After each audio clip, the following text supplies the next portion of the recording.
Radyo teatrı Mustafa Çəmənli Yaddaşın işığında.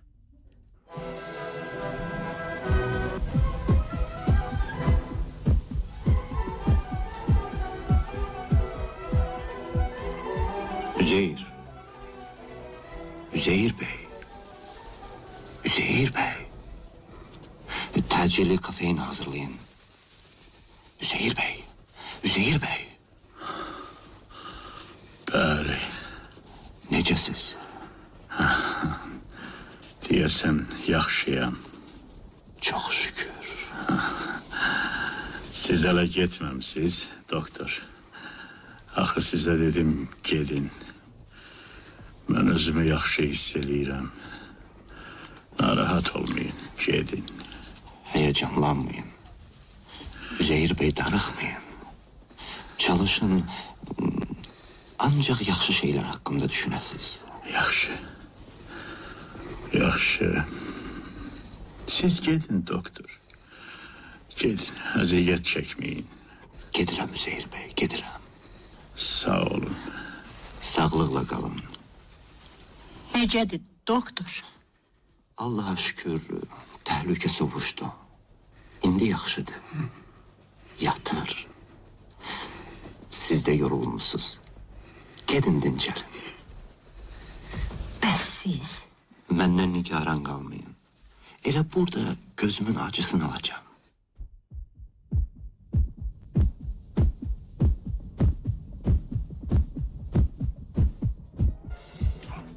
Yatmışsan?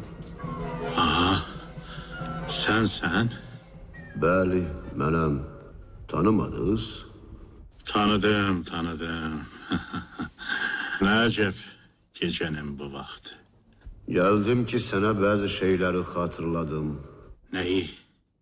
Qori seminariyasındakı söhbətimizi. 1900-cü il. Bir yadına sal. Qacibekov, Üzeyir.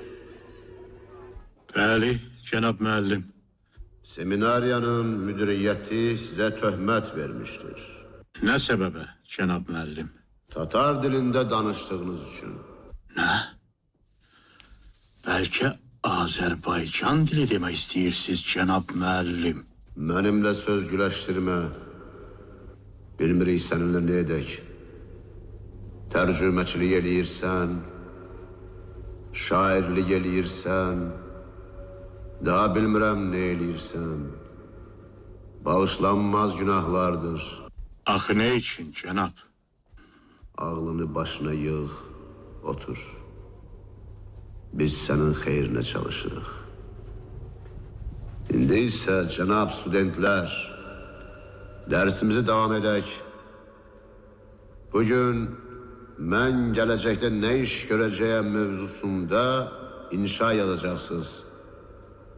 Dərsin sonunda yazıları mənə təhvil verəcəksiniz. Yazdınız mı? Bəli. Gətirin. İndi oxuyaq görək nə yazmışsınız. Maliçevski.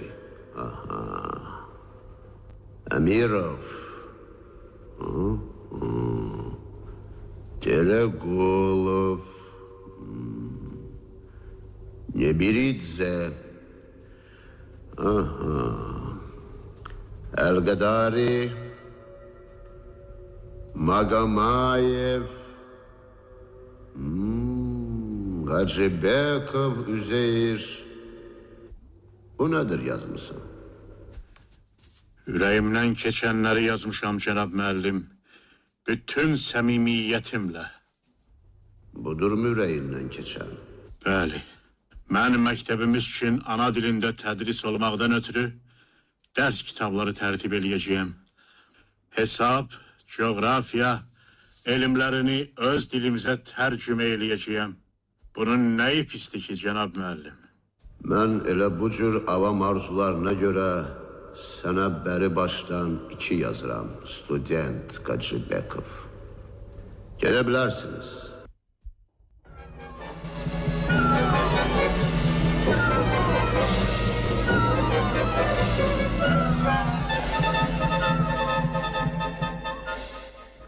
Qulaq asın.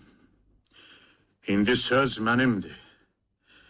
Yadınıza salım yazdıqlarınızı. Zəmbur jurnalı 1909-cu il 31 iyul. Axı nəyə lazım keçmişi xatırlamaq? Qulaq asın, qulaq asın. Görün nə yazmışdınız. Canım, birdən-birə biz İtalyanla musiqi barəsində bir cərgədə durduq. Dəxi buna nə sözün? Avropalılar bir opera vücuda getirməkdən ötürü nə qədər zəhmət çəkir. Axırda görürsən ki, bir kompozitor Verdi, ya Rubinstein, yaxud Beethoven, Wagner ömürlərinin yarısını sərf eləyəndən sonra bir iş əmələ gətirirlər.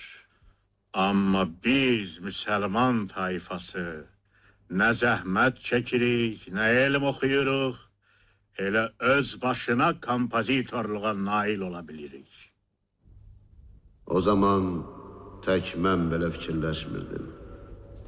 Parisdə, Londonda, Peterburqda, Berlində, İstanbulda, Bağdadda təhsil alan yüzlərlə ziyalı mənim kimi düşünürdü. Mən də tanıyırdım o ziyalıları.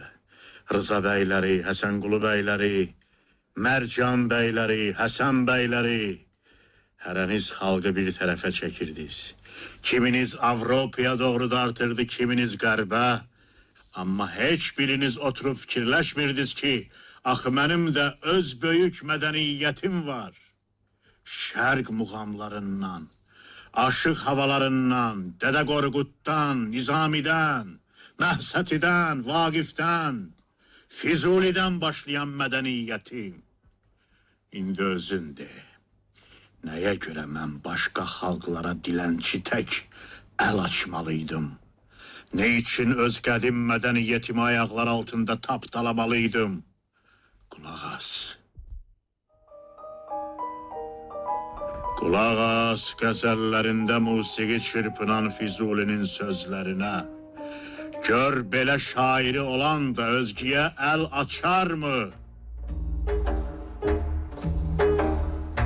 Nalədendir ney kimin avazı eşkim bulend. Nalə tərgin qılmazam ney tək kəsilsəm bəndi bənd. Nalə tərgin qılmazam ney tək kəsilsəm bəndi bənd.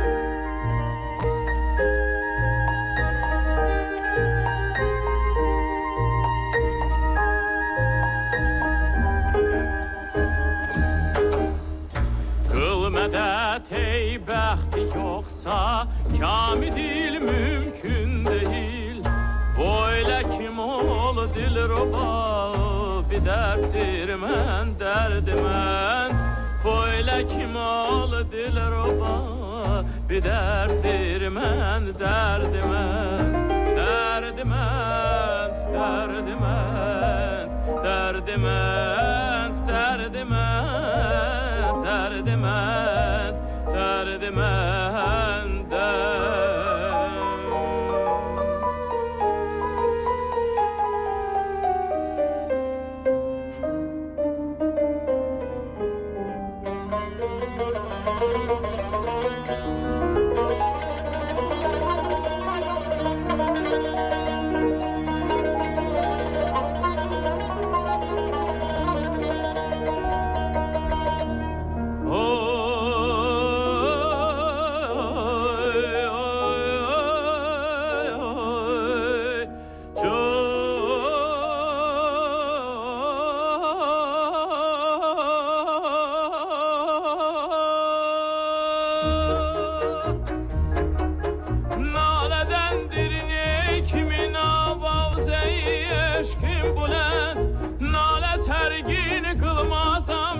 Tək kəsilsəm bəndi bənd. Qıl mədət ey bəxti yoxsa kamidir mümkün deyil. Boyla kim ol dilruba bir dərddir mən dərdimənd. Dərdimənd, dərdimənd,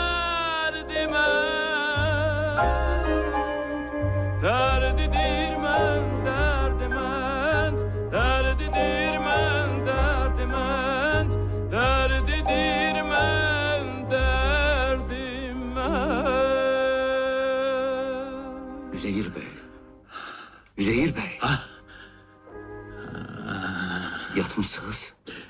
Xeyr doktor. Xeyr, nədənsə yuxuya gedə bilmirəm. Verin bir nəbzinizi yoxlayım. Axı mən sizə dedim. Dedim ki, yatın, dincəlin. Mən də sizdən xahiş elədim ki, gedib evinizdə dincələsiz. Sizsə... Evdə demişəm. Bilirlər ki, yanınızdayım. Ancaq bizim Məleykə mən evə bir saat geciksəydim, 3 gün üzümə baxmazdı. Nikbin adamsınız Üzeyir Bey. Zarafatınızdan da qalmırsınız. Alın. Alın bu dərmanı için. Acı deyil ki. Xeyr, xeyr. Əsəb üçündür. İçin sakitləşin. Deyəsən, azca həyəcanlısınız. Düz tapmışsınız. Nəsə, yaman narahatam. Elə ki, tək qalıram, başlayıram özümlə danışmağa. Bütün ömrüm, bütün tanıdığım adamlar gəlib durur gözlərimin önündə. Səslərini eşidirəm. Hələ desən söhbət deyilik. Hətta bir-birimizə qəzəblənirik də. Hamısı əsəbdəndir, hamısı. Yatmaq, dincəlmək lazımdır. İstəyirsiniz, yuxu həbib edin. Xeyr, xeyr, zəhmət çəkməyin, lazım deyil. Doğrusu keçmiş xatirələr hətta mənə ləzzət verir. Çalışın, qanqaraldan hadisələri yadınıza salmayın. Bu zərər. Yox, səhviniz var doktor. İndi mənə heç nəyin zərəri yoxdur. Əksinə, o ötüb keçmiş xatirələrin faydası var. Bilirsiniz nəyə? Nəyə? Yaxşı, oturun, dərdləşək. Bax, burada oturun. Bura rahatdır. Sizin üçün necə xoşdur, elə deyil. Bəsdir buca ahizarın, bəsdir buca ahizarın, nəyə lazım bunca fəryad, nəyə lazım bunca fəryad, nəyə lazım bunca fəryad, nəyə lazım bunca fəryad. Bilirsiniz doktor, mənim beləcə işsiz, gücsüz, sakitcə yatdığım günlər heç yadıma gəlmir. Ağlım söz kəsəndən həmişə nəsə bir iş görməyə çalışmışam. Oxumuşam, yazmışam, işləmişəm. Dərs demişəm, müxtəlif adamların taleyini düşünmüşəm. Hər yerdə özümü oda közə vurmuşam. Amma heç vaxt nə evdə, nə səfərlərdə oturub rahat nəfəs dərməyə, əməllərimi götür-qoy eləməyə, öz dünyama, öz aləmimə dalmağa doğrusu heç zaman macalım olmayıb. Həmişə nəsə daha vacib bir iş mənə mane olub. Nəsə təcili bir tədbir görmək lazım gəlib. Ömür günsə dayanıb gözləməyib, coşqun çay kimi axıb gedib, gün günə, il ilə calanıb. Həyat qəribədir doktor, çox qəribədir. Həm qəribədir, həm də maraqlı. Özünüz özünüzü dərdə salmısınız. Səhhətinizə fikir verməmisiniz. Sizi başa düşürəm Üzeyir Bey. İşləmək, insanların xeyrinə, şərinə yaramaq, gələcəyi düşünmək, həyatını xalqın tərəqqisinə sərf eləmək çox yaxşıdır. Ancaq canında qeydinə qalmaq lazımdır. Yoxsa sonra gec olur. Mənim bir tanışım var. Siz lap onun kimi danışırsınız. O da bayaq belə deyirdi. Kimdir o? Heç. Köhnə tanışdı. Dərinə getməyin doktor. Sizə nə oldu? Özünüzü necə hiss edirsiniz? Yaxşıyam, yaxşıyam. La pela. İnanmırsınız. Ha, inanmırsınız. Yine ne bizimi yoklayın.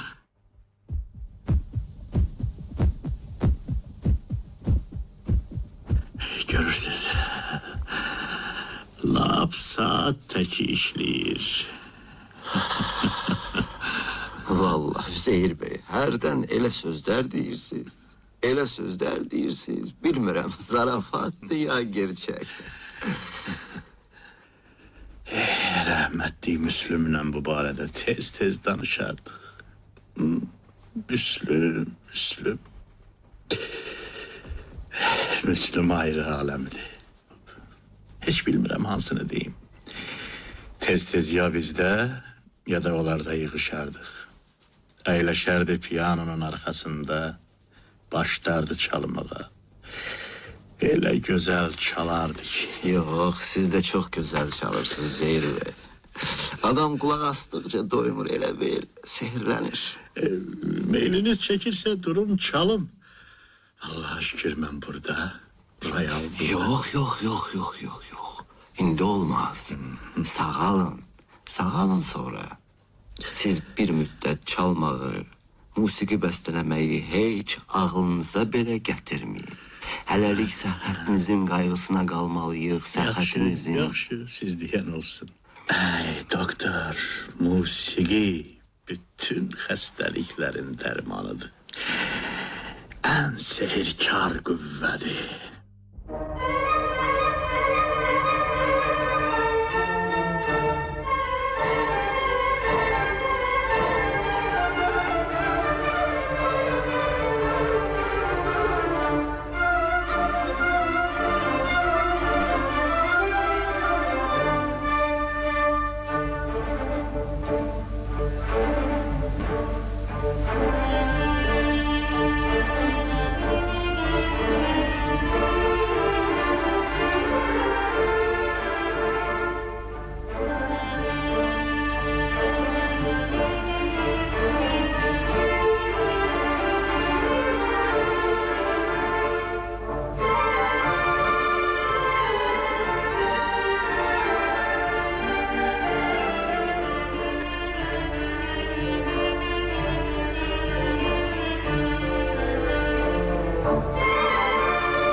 Size ne oldu Üzeyir Bey? Hiç.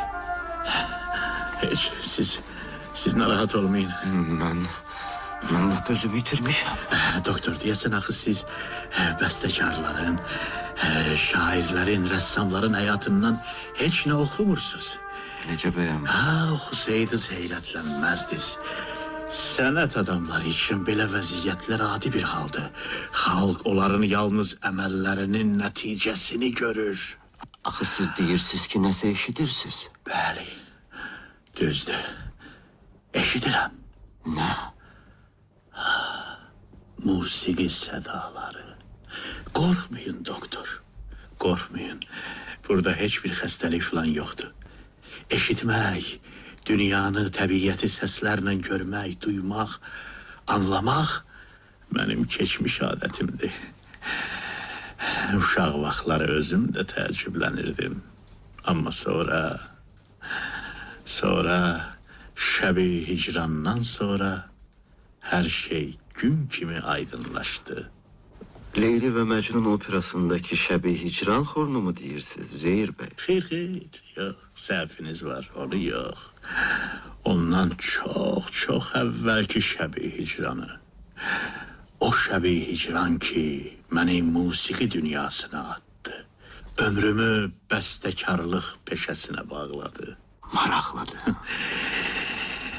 Elə mənim üçün də maraqlıdır. Harda qaldıq? Şəbi Hicranı mən ilk dəfə Şuşada eşitmişəm. Çoxdanın əhvalatıdır. Keçən əsrin söhbətidir. Dedilər ki, Əbdülrəhim bəy teatr hazırlayır. Oxuyan, oynayan axtarır. Mən də həvəsləndim. Getdim. O zaman cəmi 12-13 yaşım vardı. Əbdülrəhim bəy Haqverdiyev mənə qulaq asdı. Səsimi bəyəndi. Biz bir dəstə uşaq Şəbi Hicran xorunda oxumalıydıq. Bilirsiniz, necə səslər vardı onda. Gecələr də o ecazkar səslərin əlindən yata bilmirdim. Eşidirsiniz? Xeyr. Mənsə eşidirəm. Bax elə bəstəkarla, musiqiçi ilə başqa sahələrdə çalışan adamlar arasında da fərq bundadır. Onlar dünyanı təbiəti səslərlə duyurlar. Adamları səslərlə tanıyırlar. Yaxşını pisdən səslərlə ayırırlar. Çoxlarının əhəmiyyət vermədiyi səslərlə. Səslər hissidir, duyğudur. İnsan düşüncəsi, insan taleyi, insan həyatıdır səslər, doktor.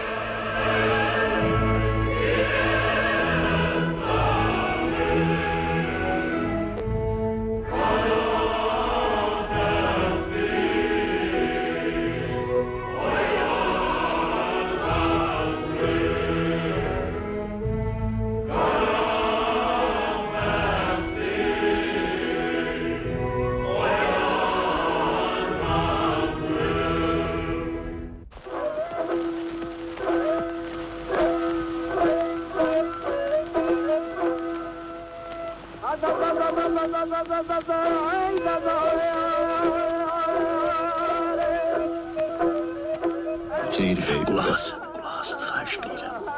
Qulaq asın. Mən axı sizə özü baxdı danışıram. Məyər maraqlı deyil? Eşidirsiniz? Eşidirsiniz Cabbarın səsini? İlahi, o necə gözəl oxuyardı. Bax, elə bir bülbüldür, cəh vurur. Bu nədir, doktor? Siz Cabbar eşitməyə əvəzinə ürəyimin səsinə qulaq asırsınız. Üzeyir bəy, çox həyəcanlısınız. Rica edirəm, sakit olun. Deyəsən sizi təbabətdən başqa heç nə maraqlandırmır. Çay içsəz pis olmaz. Meyliniz çəkir. Xeyr, nədənsə könlüm istəmir. Axı deyəsən sizi yaman yormuşam, doktor. Nə danışırsınız? Xoşdur, borcumuzdur. Buyurun, xahiş edirəm, söhbətinizi davam edin. Bilirsiniz, doktor, bu Leyli Məcnun operasını yazmaq fikrinə mən elə o vaxt, o Şəbi Hicran xorunu oxuyanda, Cabbarı Məcnun rolunda, Leylinin məzarı üstündə oxuyan görəndə düşmüşdüm. Axı mənim o zaman gördüyüm kiçik bir musiqili səhnəcik idi. Mən isə böyüyəndə səhnəcik yox, opera yazmaq fikrindəydim. Neyse, mən öz uşaqlıq arzularıma sadiq qaldım. Leyli Məcnun yazdım. Çox sevinirdim. Amma sən demə qabaqda məni daha əzablı günlər gözləyirmiş. Məcnunun ariyalarını ürəyimdə zümzümə eləyə Bakını dolaşırdım. Aktyor axtarırdım, elə aktyor ki səsi olsun. Bir gün yolum Tağıyevin teatrına düşdü. Səhnədə cavan bir oğlan ərəb qiyafəsində Hicaz oxuyurdu. Səsini eşidən tək sevindim. Mən Məcnunu tapmışdım.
Sonra Leyli sorağına düştüm. Bir çayçı vardı, Əbdülrəhim Fərəcov. Bir təhər onu dilə tutub razı saldıq. Xeyli məşqdən sonra nəhayət ilk tamaşanı verdik. Çox gözəl qarşılandı. Hamı əl çalır, tərifləyirdi. Amma sevincimiz uzun çəkmədi. Leylimizi qoçular, nadanlar teatrdan qaçırtdılar. Yazıq Əbdülrəhim bir gecənin içində yoxa çıxdı. Qaldıq Leylisiz. Ora Leyli, bura Leyli, bir şey çıxmadı. Heç kəs əyninə qadın paltarı geyinməyi boynuna götürmədi. Birdən yadıma xalam oğlu Əhməd düşdü. Gözəl səsi vardı Əhmədin. Əhməd Ağdamski sözümü yerə salmadı. Leylini oynamağı boynuna götürdü. Böyük əziyyətlər çəkmisiniz Zeyir bəy. Bilirsiniz doktor. Elə bil xalq əsrlərdən bəri durub milli operasının, musiqili teatrının yaranmasını gözləyirdi. Xahişlə, minnətlə teatra gələnlər indi teatra axışırdılar. Bax onda qəzetçi Rıza bəylər başladılar tənqidə. Ancaq qərəzlə, bədniyyətlə onlar xalqı inandırmaq üçün nələrə əl atmırdılar, nələrə. Elələri çox idi Zeyir bəy. Çox idilər. Lap çox, lap çox. Doğrudur, sir-sifətlərini unutmuşam, amma səsləri yaddaşımdadır, sözləri də olduğu kimi.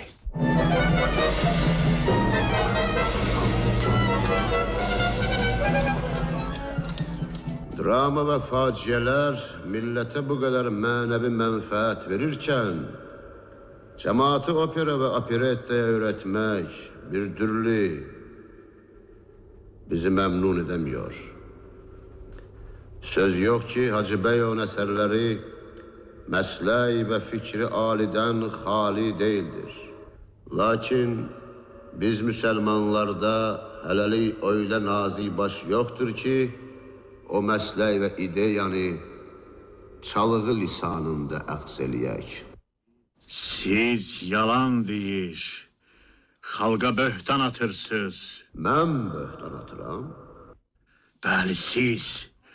Xalq musiqini həmişə sevib, məyər muğamları, aşıq havalarını xalq özü yaratmayıbmı?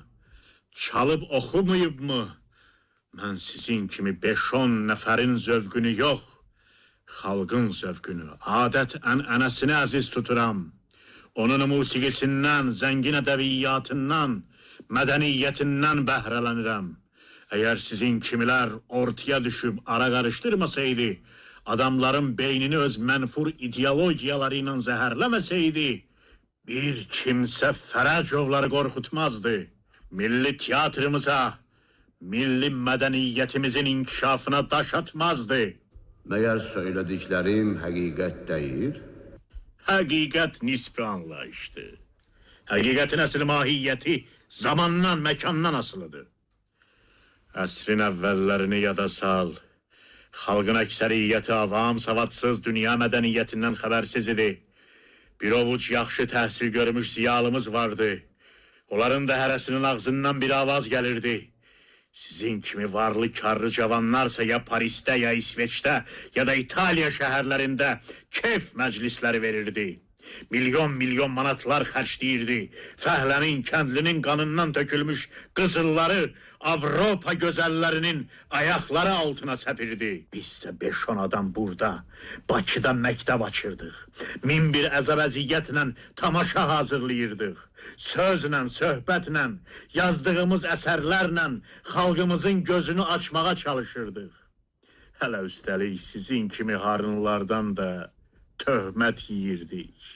Tənqidi cızma qaranızı, istehza dolu yazılarınızı oxuyurdu. O tənqidlərin arasında haqlıları da vardı. Vardı. İş olan yerdə səhv də olardı. Bu təbii haldır. Həqiqətə, səadətə gedən yollar heç vaxt hamar, rahat olmur. körpə yıxıla-yıxıla yeriməyi öyrənir.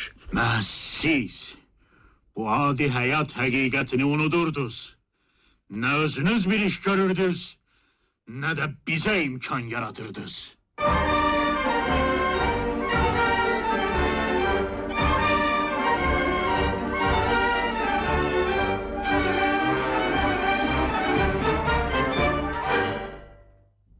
Mələykə, Geldim. Mələykə, Geldim Üzeyir, ne lazımdı? su. Al, iç. Üzeyir Bey, özünüzü necə hiss edirsiniz? Yaxşıyam. Açlığın var mı? Get qapını aç, gör kimdir. Salam aleyküm Mələkə xanım. Üzeyir Bey evdədir. Salam, salam. Evdedir, buyurun içeri. Yox, çox sağ olun, tələsirəm. Bilirsiniz, mən Loğmanam. Özüm Kəlbəcərdənəm. Universitetdə oxuyuram. Bunu Üzeyir Bey üçün gətirmişəm. O ne de hele oğlum? Bu baldır, bu isə dərmandır. Nənəm hazırlayıb. İndi qatardan düşmüşəm. Eşitdim, Üzeyir Bey xəstələnib. Getdim kəndə. Nənəm bütün dərdlərin əlacını bilir. Bu dərmanı otlardan, dağ çiçəklərindən düzəldib. Nənəm deyir ki, bu dərman xəstəyə qüvvət verir, ömrünü uzadır. İçən təki sağalacaq. Bal da göndərdi ki, dərman acıdır biraz. Üstündən 2 qaşıq təmiz Kəlbəcər bal yesin. Her şey var evde. Niye özünüzü əziyyətə salıb bu kadar yolu gedib qayıtmısınız oğlum? Nə danışırsınız Mələkə xanım, borcumuzdur. Üzeyir Bey hamımızı atalıq eləyib. Yaxşı, sağ olun. Hara belə oğlum? Axı yorğunsan, bir stakan çay iç sonra gedərsən. Bağışlayın, tələsirəm. Bir də çox xahiş edirəm, Üzeyir Bey deyin ki, gələn ayda mənim üçün pul göndərməsin. Qardaşım işə girib, vəziyyətimiz yaxşılaşıb. Daha ehtiyacım yoxdur. Çox xahiş edirəm. Elə deyin ki, inciməsin. Deyin, Loğman Məmmədov həyatı boyu ona minnətdardır. Sağlıqla qalın. Sağ olun.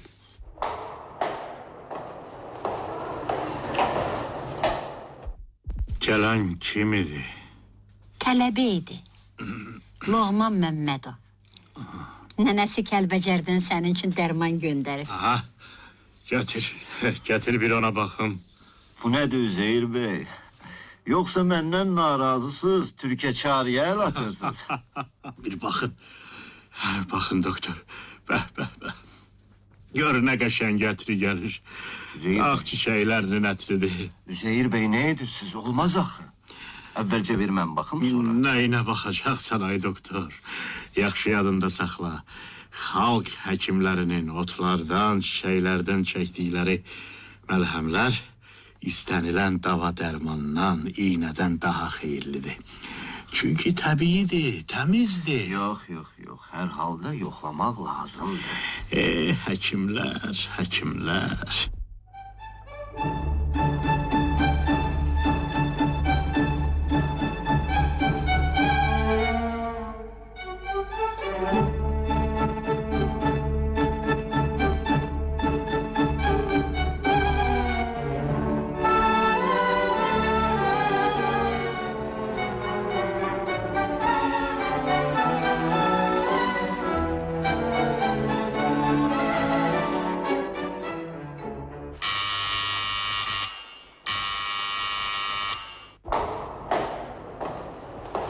Salam. Salam Səyid müəllim. Siz bizə xoş gəlmisiniz. Keçin içəri, keçin. Üzeyir bəy. Gör bizə kim gəlib? Məmməd Səyid. Hoş gördük Üzeyir Bey. Xoş gördük ay Səyid. Yaxın gəl, bax. Bax, burada laf gözümün qabağında əyləş. Səhətin necədir? Özünü necə hiss edirsən? Sağ ol. İndi yaxşıyam.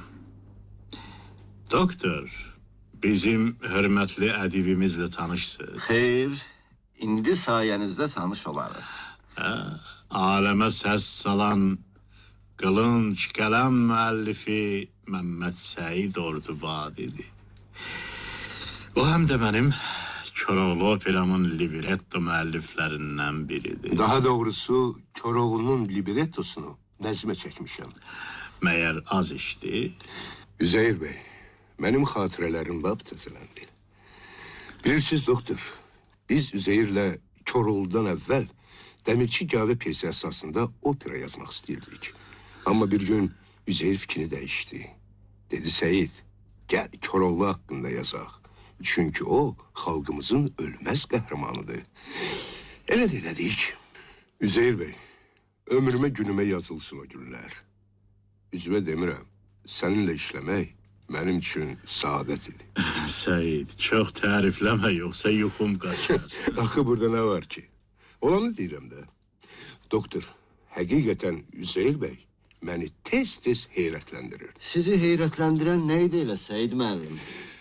Üzeyir'in rayal karşısında oturmadan musiqi yazmağı. Maraqlıdır, çox maraqlıdır. Seyid, axı burada təəccüblü nə var ki, bu barədə həmişə heyranlığla danışırsan. Sən bilirsən ki, bəstəkar musiqi alətlərinin səslərini o qədər dərindən mənimsəməlidir ki, bəzən royal, piano olmadan da əsər yarada bilsin. Mən də Koroğlunu yazanda bu yolla getmişəm. Hər halda Üzeyir Bey, mən öz heyrət və təəccübümü heç vaxt gizlətməyəcəyəm. Axı doktor, mən necə heyrət etməyim ki? Koroğlu operasının yazılışı zamanı mən ancaq Çənlibel xorunu tamam kamal eşidə bildim.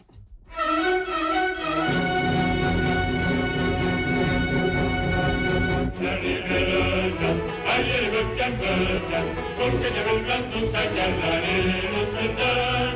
Beslenebilmez bu yerlere hiçbir düşman. Her yeri bökken, her yeri bökken bökken, kuş geçebilmez bu sengerlerin üstünden. Beslenebilmez bu yerlere hiçbir düşman. Her yeri bökken, her yeri bökken bökken, kuş geçebilmez bu sengerlerin üstünden. Beslenebilmez bu yerlere hiçbir düşman. Karamanlar,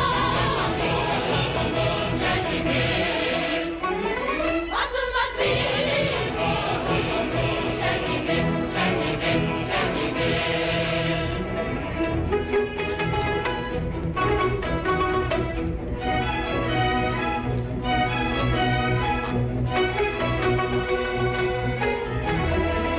Kendin bökken, her yeri bökken bökken, kuş geçebilmez bu sengerlerin üstünden. Beslenebilmez bu yerlere hiçbir düşman. Her yeri bökken, her yeri bökken bökken, kuş geçebilmez bu sengerlerin üstünden. Beslenebilmez bu yerlere hiçbir düşman.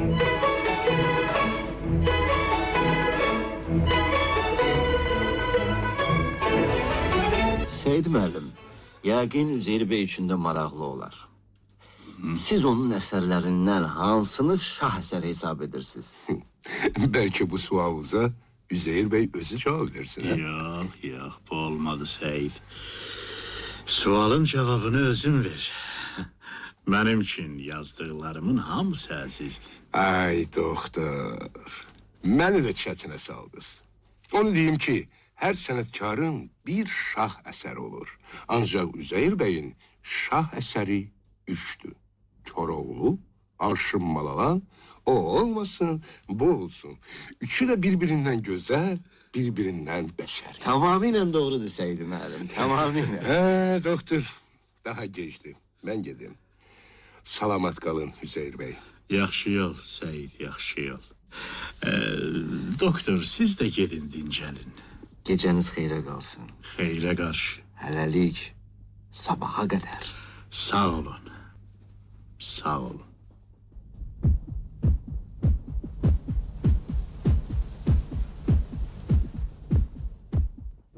Qəribədir. Bu da şəfqət bacısı. Səmədlə birgə yazmış. Müharibə. Nə qədər ağır günləridir. Açdıq ehtiyac. Gel ana yurdumun kızı gelini, indi namus vakti gayretle midir? Sen de esirgeme kömək elini, her sözün söhbətin can merhemidir. Her sözün söhbətin can merhemidir.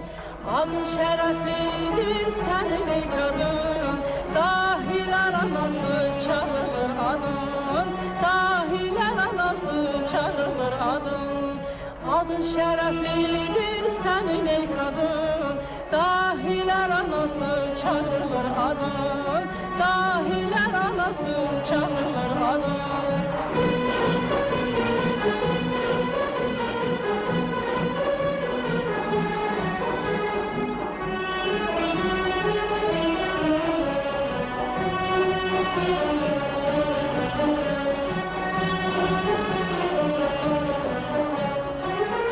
Çıkar cepheye emridir vətən, sen de bu meydanda kükreyip çağla. Düşmənin gülləsi deysə sinəmdən, mehriban əlinlə yaramı bağla, mehriban əlinlə yaramı bağla. Adın şərəflidir sənin ey kadın, dahilər anası çağırır adın, dahilər anası çağırır adın. Adın şərəflidir sənin ey kadın, dahilər anası çağırır adın, dahilər anası çağırır adın.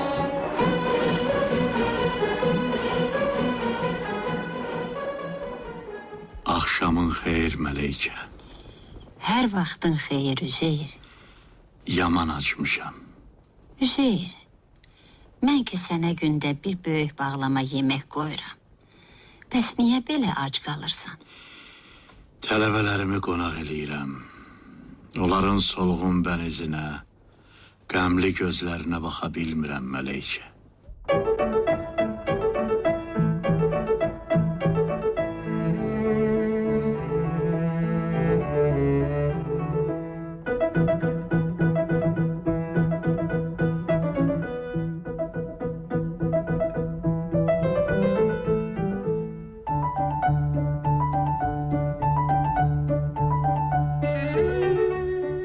Məleykə, al bunu. O nədir Üzeyir? Donluğum. 4000 manatdan elə 4 manat gətirmisən, hə? Bir bu siyahiyə bax Məleykə. Gör neçə nəfərə qanarar verirəm.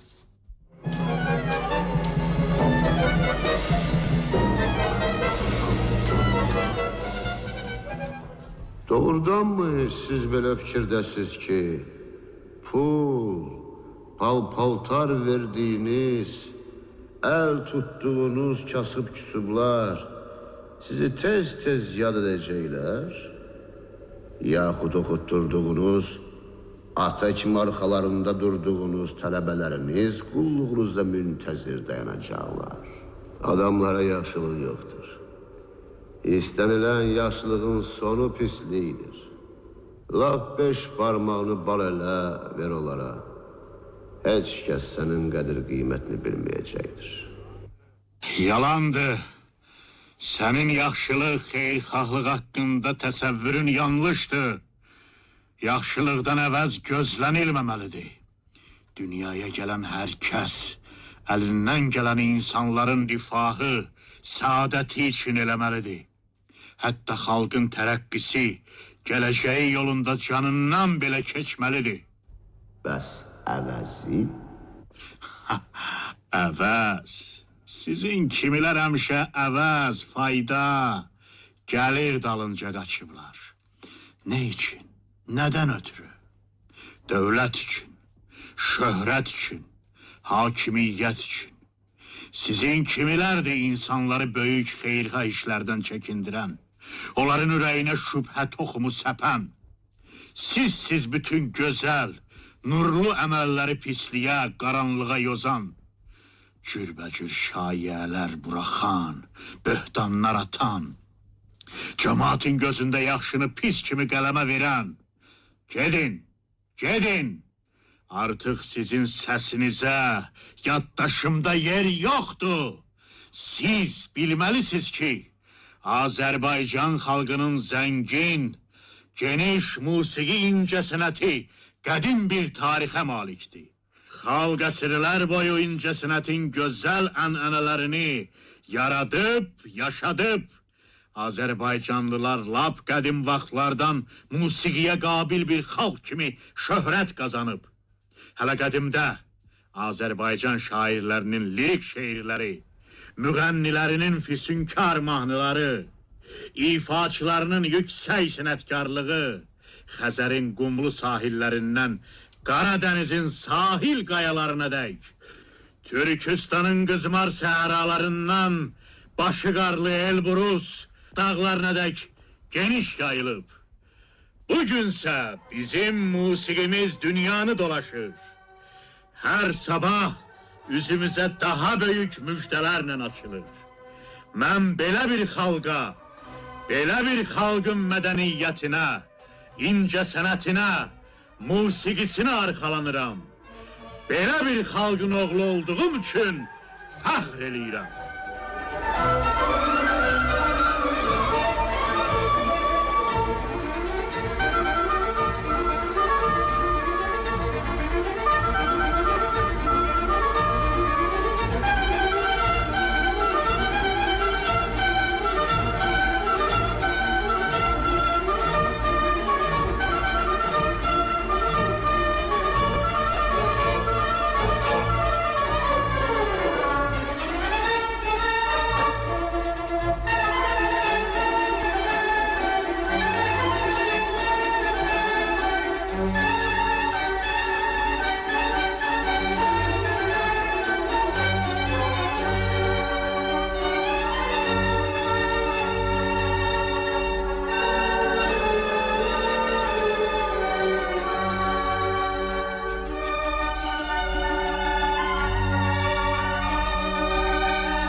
Radyo teatrını dinlədiniz.